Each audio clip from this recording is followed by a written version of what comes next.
अस्सलाम वालेकुम साथियों। ये लाइव कल रात के बाद से जो हालात हुए हैं निज़ामुद्दीन और मरकज़ को लेकर पूरी दिल्ली में, ये उसको लेकर है ख़ासकर। और कोरोना के हालात वैसे भी देश में बहुत बदतर होते जा रहे हैं। बीते 24 घंटे में कल रात तक 227 मामले पूरे देश में सामने आए और उसमें 5 मौतें भी हुई हैं। हालात वैसे भी बहुत भयावह होते जा रहे हैं और चीज़ें अगर आप साफ़ तौर पे देखेंगे तो सरकार के पहुंच से बहुत दूर होती जा रही हैं। सब कुछ नागरिकों पे डिपेंड करता है कि वो कितना अपने आप को लॉकडाउन कर पाते हैं। अब जितना घरों में रहेंगे ख़तरा उतना कम होता जाएगा। अब आते हैं मुद्दे की बात पे। निज़ामुद्दीन को लेकर जिस तरीके से अफवाहें फैलाई गई वो कुछ डिजिटल मीडिया पोर्टल के ज़रिए हो या फिर कुछ मीडिया संस्थानों के ज़रिए हो, ये सारी चीज़ें सवालों के घेरे में हैं।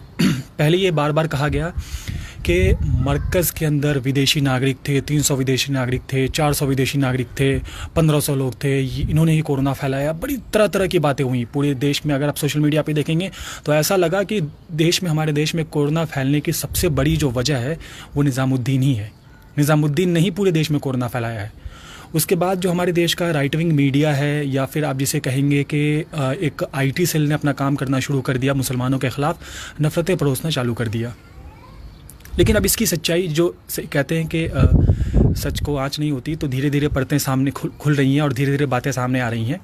अभी मैं आपको इसका एक घटनाक्रम थोड़ा सा बताने की कोशिश करता हूं कि आखिर निज़ामुद्दीन मामले में क्या और कब और कैसे हुआ है। सबसे पहली चीज़ मैं आपको बता दूं कि कल जब वहां से पुलिस ने लोगों को निकालना शुरू किया तो पुलिस ने वहां पर एक कैंप बनाया, छोटा सा टेम्प्रेरी कैंप बनाया जहां लोगों की टेम्प्रेरी स्कैनिंग की गई। स्कैनिंग करने के बाद वहां से लोगों को निकाला जाने लगा। लेकिन इस बात के पीछे ये कहानी कल से शुरू नहीं हुई है। कहानी शुरू होती है 24 तारीख से। 24 तारीख को जब पुलिस स्टेशन यानी निज़ामुद्दीन पुलिस स्टेशन जो मरकज़ से ठीक 100 कदम की दूरी पर है, उसने निज़ामुद्दीन मरकज़ को ये सूचना दी कि लॉकडाउन हो गया है और अब इस तरीके से लोगों को यहाँ इकट्ठा नहीं कर सकते हैं। उस वक्त निज़ामुद्दीन में मरकज़ के अंदर करीब 1500 लोग मौजूद थे, जिसमें 300 के आसपास विदेशी नागरिक भी थे। उसके बाद ये होता है कि जब लॉकडाउन की खबर आती है तो 25 तारीख को जो मरकज़ ने एक चिट्ठी लिखी SDM के नाम और वहाँ निज़ामुद्दीन SHO को। उस चिट्ठी में ये कहा गया कि हमारे पास जो 1500 लोग फंसे हैं, कृपया इनको आप बाहर निकालने का इंतज़ाम कीजिए, हमारे पासेस इशू कीजिए।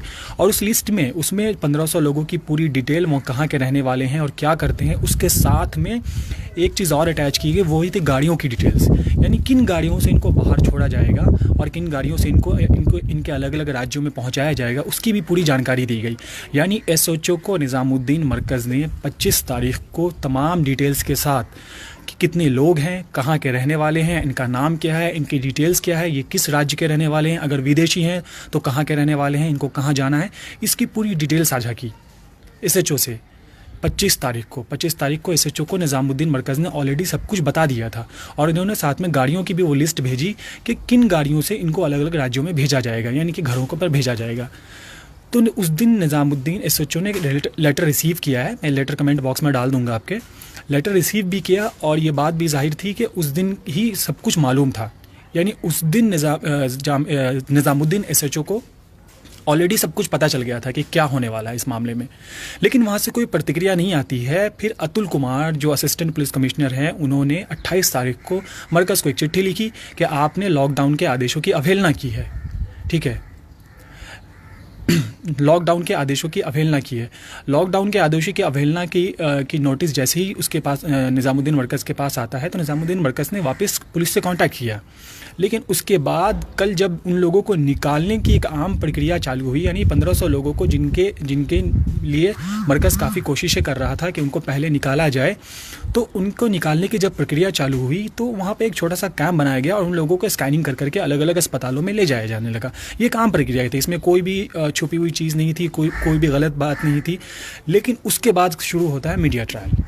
मीडिया ट्रायल किस तरीके से शुरू होता है कि कोरोना की वजह से जो निज़ामुद्दीन में जो लोग हैं, जो विदेशी नागरिक आए हुए थे, इन्होंने ही कोरोना फैलाया है और इनकी वजह से देश के तमाम हिस्सों में कोरोना फैला है। और मतलब अलग अलग तरीके की बातें लगातार होने लगी।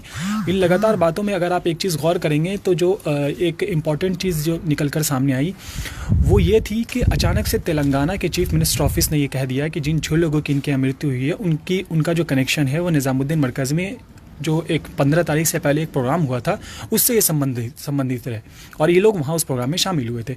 वही सीएमओ ऑफिस जब 1 घंटे पहले एक प्रेस रिलीज जारी करता है तो उसमें ऐसी कोई भी बात नहीं कही जाती है, लेकिन जैसे ही निज़ामुद्दीन को लेकर ये चीज़ें सामने आती हैं अचानक से सीएमओ ऑफिस को पता चलता है कि नहीं भाई ये तो सब वहीं गए थे और इसी वजह से ये पॉजिटिव हुए और इनकी मौत हो गई है।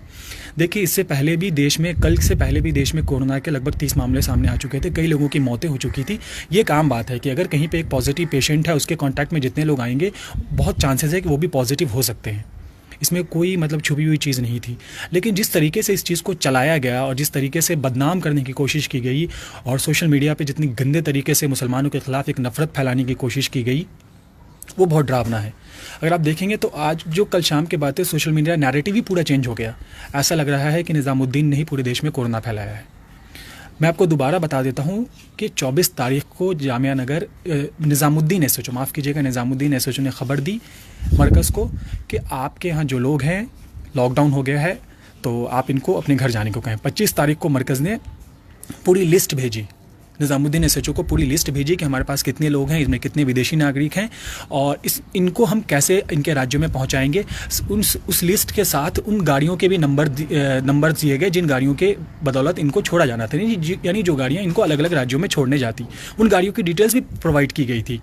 उसके बाद क्या होता है कि 25 तारीख के बाद लेटर रिसीव करते हैं निज़ामुद्दीन एसएचओ, लेकिन कोई जवाब नहीं दिया जाता है मरकज़ को। 28 तारीख को जतुल कुमार असिस्टेंट पुलिस कमिश्नर है, उन्होंने एक चिट्ठी लिखी यहाँ पे निज़ामुद्दीन मरकज़ को कि आपके यहाँ जो लोग हैं इन्होंने लॉकडाउन के आदेशों का उल्लंघन किया है और आप इतने लोगों को एक साथ इकट्ठा नहीं कर सकते। तो जाहिर सी बात है जब आपको 25 तारीख को चिट्ठी मिल गई थी, वो ऑलरेडी आपसे पास की डिमांड कर रहे हैं, वो ऑलरेडी आपसे कह रहे हैं कि हमें इतने लोगों को इवैक्यूएट करना है, हमें इतने लोगों को बाहर भेजना है, आप इसका इंतजाम कीजिए। तो इसका मतलब है वो आपके साथ पूरी तरीके से कॉपरेट कर रहे थे, वो भी हालात को लेकर संजीदा थे। लेकिन चूंकि दिल्ली पुलिस ने इस पर कोई प्रतिक्रिया नहीं दी।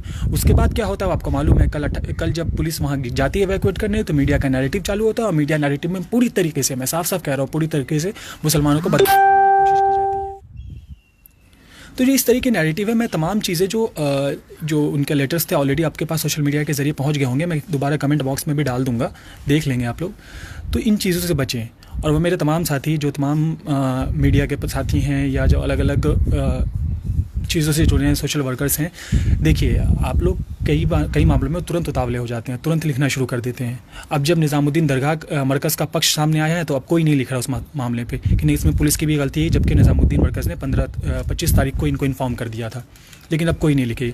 ये जो कुछ छिपे हुए लोग हैं ना, जो हमारे बीच रहते हैं, जिनके दिलों में नफरत पली है, नफरत बैठी हुई इनके दिल में, बस मौके की तलाश में होते हैं कि इस कौम के खिलाफ, मुसलमानों के खिलाफ, इस्लाम के खिलाफ कोई एक चीज़ मिले और हम उसको प्रचार प्रसारित करना चालू कर दें।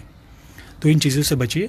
और जो निज़ामुद्दीन मरकज़ का मामला है वो अभी खुलकर सामने आएगा, अभी और परतें खुलेंगी इसमें घबराने की कोई ज़रूरत नहीं है। कोरोना किसी को भी हो सकता है, कहीं पे भी 10 लोग इकट्ठा हो सकते हैं, उनको भी हो सकता है। इसमें मरकज़ हो सकता है, इसमें मजदूर भी हो सकते हैं, इसमें मंदिर भी हो सकते हैं, इसमें गुरुद्वारे भी हो सकते हैं।